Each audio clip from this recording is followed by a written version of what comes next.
Əli belə bir şəxsiyyət idi. Döyüş meydanında qabağından qaçardılar bu şəxsiyyətin. O girəndə meydana düşmən məyus olurdu. Məyus eləyir deyə qarşı tərəfi. Elə qorxurdular ondan. Narahat idilər ondan. Çünki pəhləvanlar qabağına dayana bilmir deyə dizlərin qoyurdu yerə.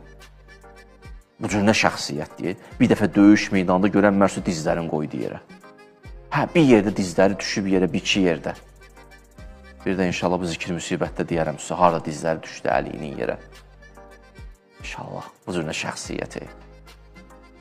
Yaxşı. İmamətin nədir işi? Dini qoruyub olduğu kimi bizə çatdırmaq. Hə? Xanım Fatimə neynədir?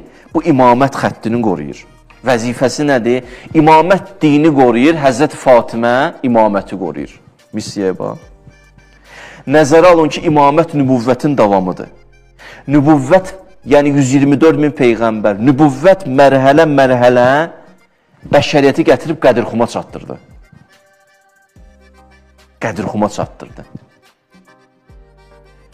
Dualarda var, nübüvvətin bütün irsi imamətdədir. Mirasun nübüvvə indəkum. Bütün peyğəmbərlərin mənəvi irsi imamətdədir. Gör nə böyük sözdür. İmamət dini qoruyur, nübüvvətin davamıdır. Düz. Yığışırlar bir yerə, bu imaməti itirmək istəyirlər. Buraya can başa düşdünüz. Burada bir nəfər xanım, 18 yaşında xanım keçir önə, deyir, imkan vermərəm imaməti siləsiz, özüm şəhid olsam da belə.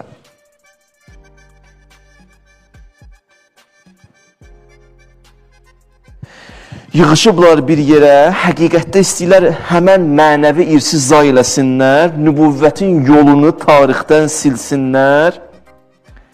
Yəni, yeri göydən ayırmaq istəyirlər. Yeri göydən ayırmaq istəyirlər.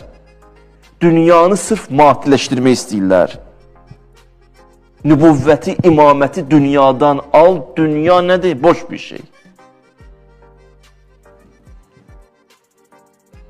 Bu vəziyyətdə Həzrət Fatimə girir meydana, çünki Əli yaşamalıdır. Əli yaşamalıdır.